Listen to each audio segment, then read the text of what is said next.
sports reporter Jack Rosser. Welcome to you both. Before we chat, let's quickly run you through the back pages. And we'll start with The Sun. The back page splashes with Abira Eza. The headline reads, all to Eza / easy, of course. Star Abira leads Prem clean sweep. They also carry the news of Nottingham Forest's 2-2 draw with Real Betis in the Europa League. Anthony's late strike hits the post, and news from the Ryder Cup. These quotes coming from Justin Rose on Donald Trump, who's expected to be there on Friday. In the Telegraph, Rory McIlroy to silence us yobs at the Ryder Cup in New York as the build-up to that Ryder Cup continues. And Anthony again making this newspaper as well. Anthony makes his point. United reject scores late as Betis hold Forest. In the Times here, quotes from Wayne Rooney, where he said, "I'd be dead but for Colleen," discussing the support that his wife has given him with his struggles with alcohol over the years. They also cover Eza of the mark for Arsenal. More security at Ryder Cup, again with that visit from President Trump. And Draper wants prize pot hike. How about this in the Mirror Online? Jeremy Cross writes, Kobbie Mainoo ready to leave Man United in January. And that's despite new Ruben Amorim talks. Lots to discuss there going on, as always, at Manchester United. OK, let's start with the Carabao Cup and the back page of The Sun. And Jack, this was a victory for Arsenal, but they laboured to that victory. Is it fair to say? What did you make of the performance? Yeah, all too easy in the end, I suppose, as the headline says there. But they did struggle at times, didn't they? It should have been far more comfortable. I suppose it's a benefit for Mikel Arteta that they didn't really have to get out of second gear to get past Port Vale. You obviously wouldn't expect that from them, but there was a number of big names in the side. A good night, really, in terms of Eze getting his first goal for the club. But it will just add to that sort of sense around Arsenal, really, that after the Manchester City game at the weekend, where there were accusations of Mikel Arteta being a bit too cautious. He was very bullish coming back against that yesterday. But I suppose that will now drag into the Newcastle game at the weekend. If they can't go out there and put on a real front foot attacking game and rack up the goals against Port Vale, then what will they manage to do against Newcastle? And really, Arteta can say whatever he wants about how attacking they are and how much he wants to go for it. They need to show this evidence. So really, it's a game that, in the grand scheme of things, this early in the tournament, doesn't matter too much either way, but he would have wanted it to be far more comfortable. But obviously the important thing is that they do go through. Yeah, Shaban, how frustrated will Arteta be with the fact that he had to bring on Declan Rice and Leandro Trossard in the final 10 minutes? Because I'm not convinced that was part of the plan, but he felt that they needed a bit more punch. Well, it's all about the finishers, isn't it, Jess? That's what I've been hearing recently from Mikel Arteta. The guys come on, they do their job, and at the end of the day, they get the win. And I don't think many of us were massively surprised that Arsenal were going to beat Port Vale in this game, with absolutely no disrespect to Port Vale whatsoever. You know, they come away, they've got the job done. It'll be all eyes on the draw and looking ahead to the weekend now for Arsenal, because as that conversation keeps going round and round, there's a little bit of pressure on Mikel Arteta to provide silverware for the club and for the fans at this season. And, you know, there were some good performances in there. Great to see Eze off the mark and get his goal. Arsenal fans will be happy about that. I'm sure Eze himself will take confidence from getting his first goal for Arsenal. But also Miles Lewis-Skelly, I mean, you talk about maybe a little bit of criticism that he's been getting from elements and portions of the fan base over the last little while. He had a good game tonight, and that back pass, that kind of back heel from him to Eze, just to put him on a plate and finish it, I thought showed a nice unit tonight. Yeah, you kind of, maybe fans were looking for them to blow them away, but at the end of the day, job done, on to the next. Yeah, you Arsenal fans will want to take the positives, won't they, Jack? The fact that, you know, Trossard was only on the pitch 5 minutes before he got his goal, neatly tucked away in the corner. A first goal for Eze early on in his career as well. A lot for Arsenal to be happy about with this match, though.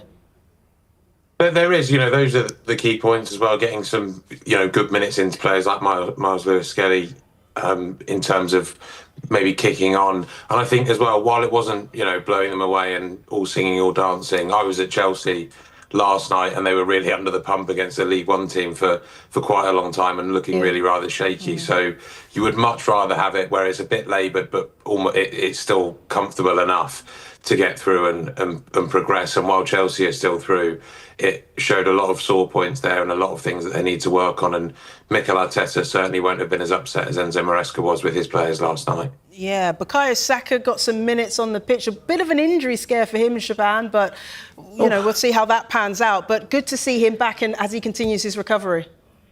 Yeah, I mean, absolutely. Bukayo Saka, I mean, he's such a creative player, such a playmaker in the team, the amount of assists that he can gather for Arsenal along the way. And when Saka's not in the squad, they really, really miss him. I sometimes think he can be underappreciated for how much he provides for Arsenal. But that moment where he was stood on, it really connected with his ankle. I think a lot of Arsenal fans, were watching kind of through their fingers or from behind the couch. But he played on for another 12, 14 minutes before then he made his way off the pitch. So fingers crossed, wrap wee Bukayo Saka up in cotton wool and fingers crossed he'll be all right. Jack, I know that everyone keeps talking about this new strength in depth that Arsenal have, but they're going to need players like Saka throughout the season, aren't they? Yeah, they are. I mean, you can have all the depth you want, but you need elite level players, and Bukayo Saka is certainly that. There will be a group of players, Declan Rice among them, David Raya, Saliba, Gabriel, that Mikel Arteta will not want to lose. They've definitely improved in terms of that depth, and they've got some good quality in depth. Noni Madueke is a fine backup for Bukayo Saka, but if they'd maybe sold Saka in the summer, they probably wouldn't have been looking to Madueke to be that regular replacement, somebody that starts in and out at the highest level. Don't forget, I mean, they're playing Port Vale tonight, but they're targeting the later rounds of the Champions League, winning the Premier League title at the end of the season.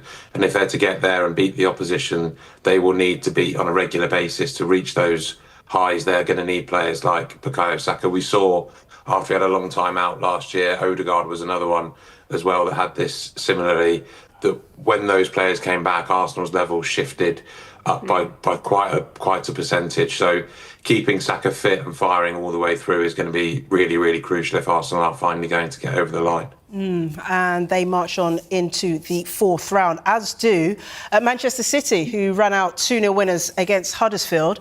How good is it to see this renaissance of Phil Foden continuing, Shaban? A goal and an assist tonight.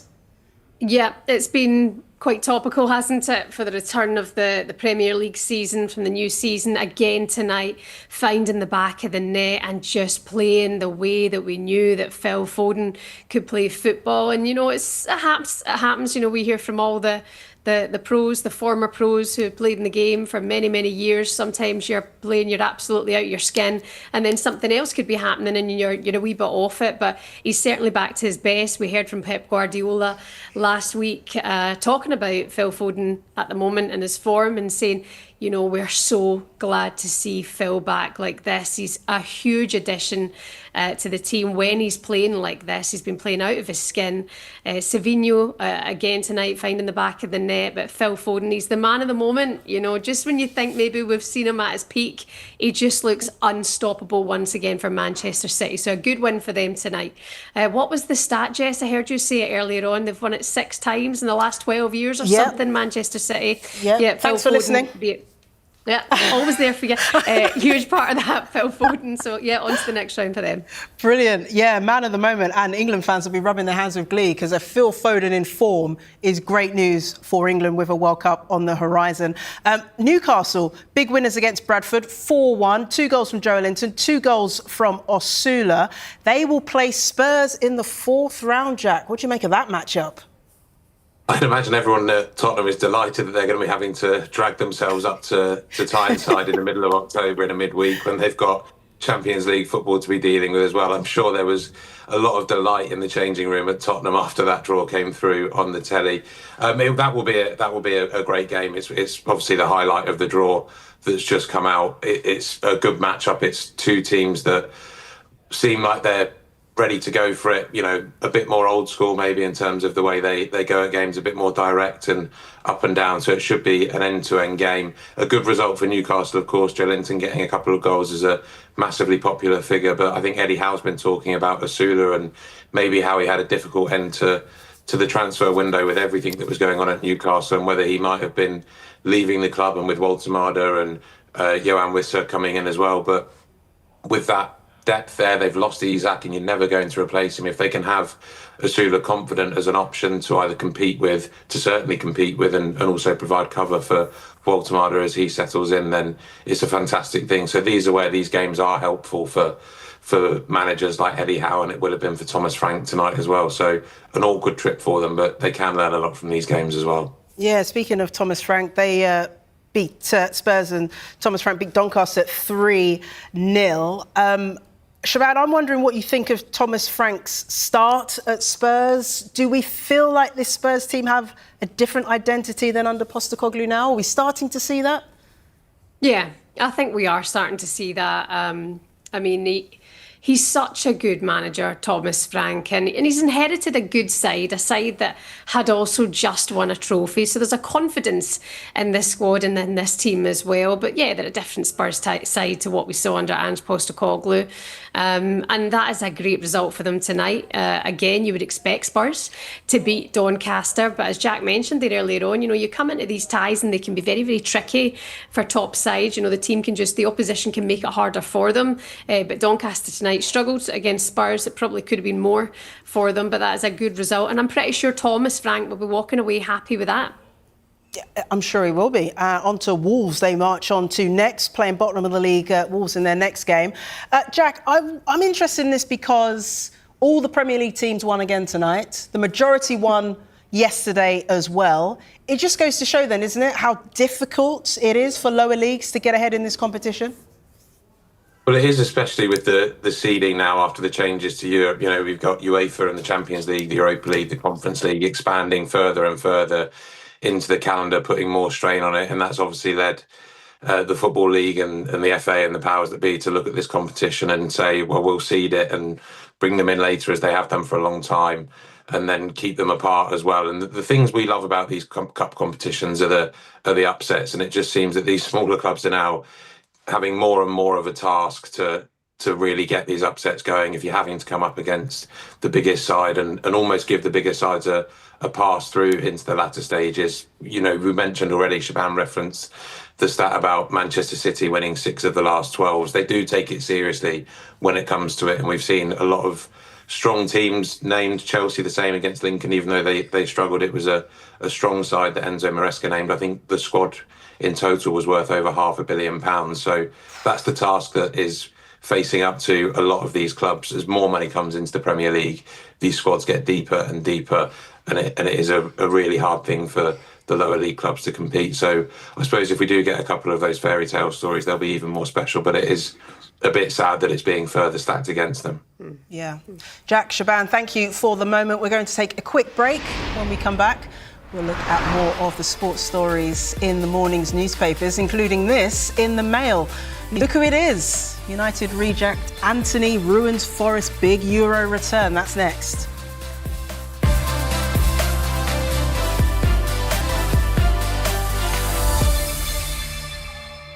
You're watching Back Pages tonight. Welcome back to sports broadcaster Shaban Ahern and the Sun sports reporter Jack Rosser.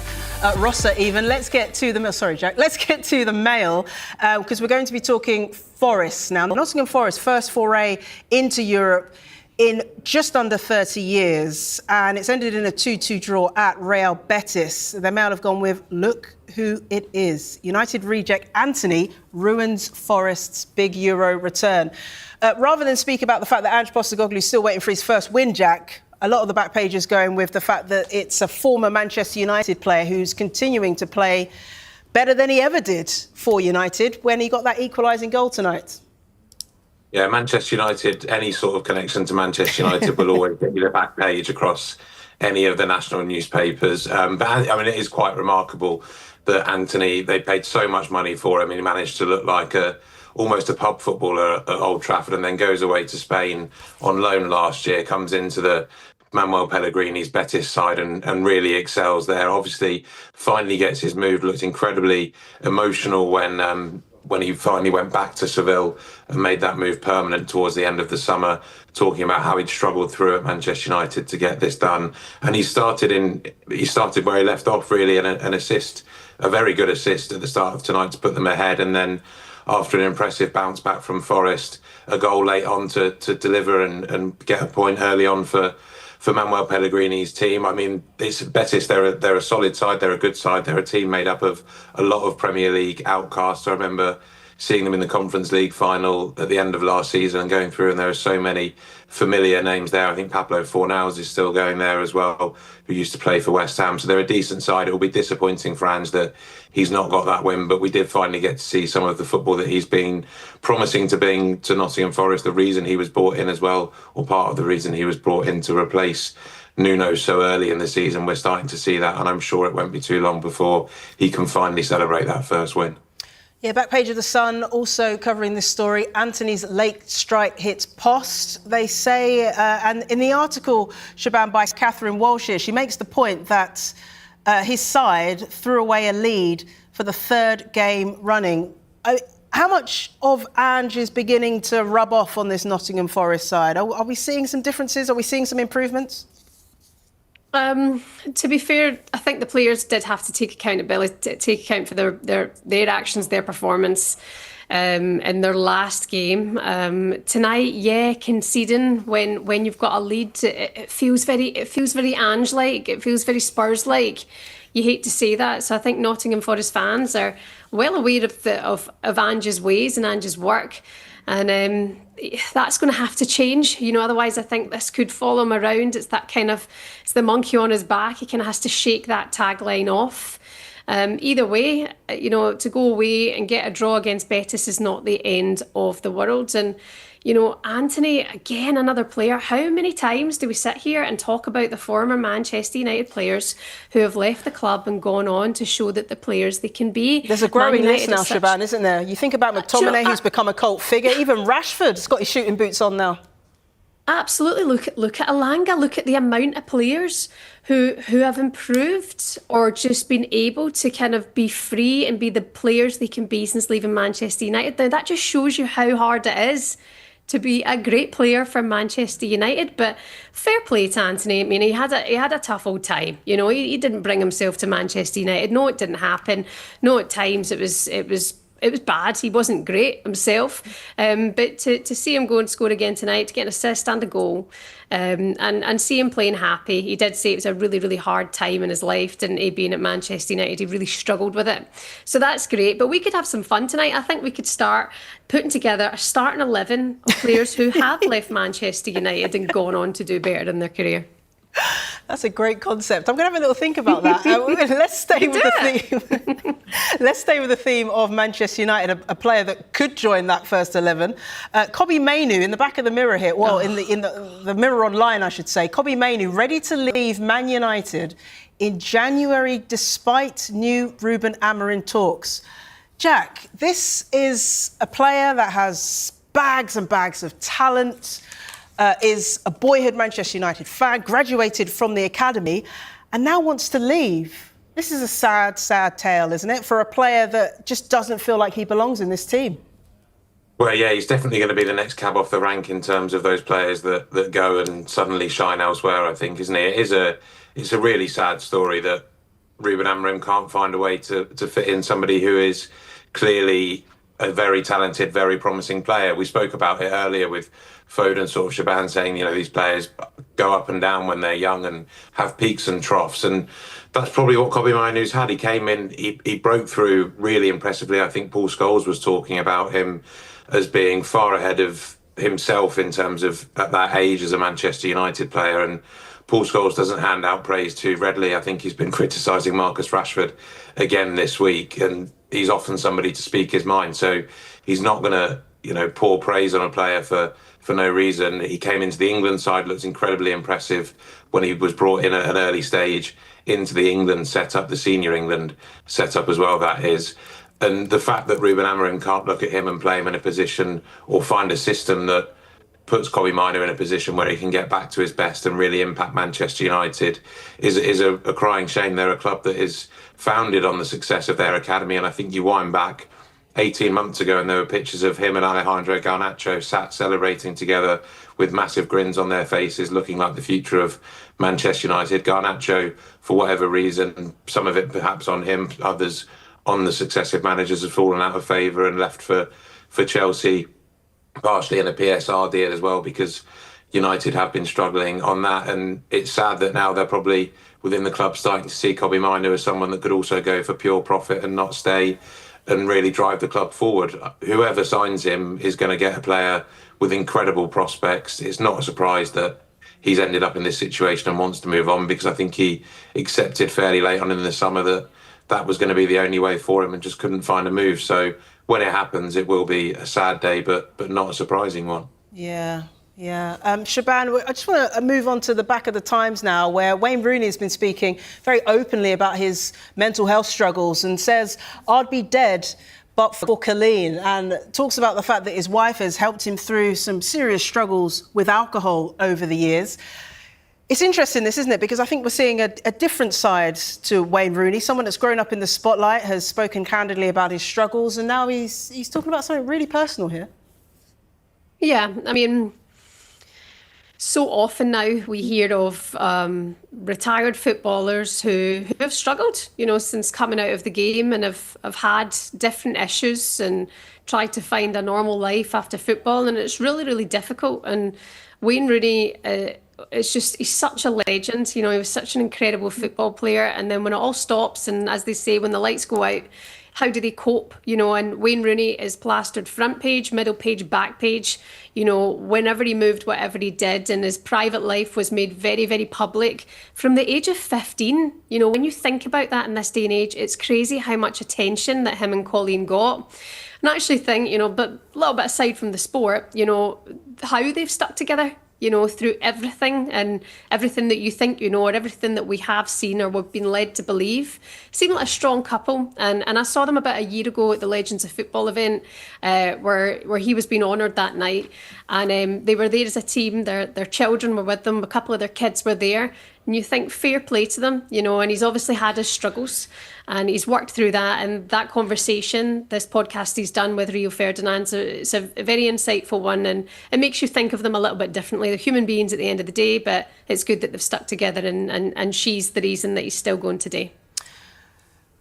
Jack, I just want to move on to the Ryder Cup. I haven't got long now, but I just want to speak about, it's only 2 days away. Everyone's looking forward to it. What chance do you give Team Europe? In the back of the newspapers, the Telegraph especially, McIlroy speaking about the fact that there's so many boos over in New York for this Team Europe side. You've got about 20 seconds to tell me how well you think Team Europe can do.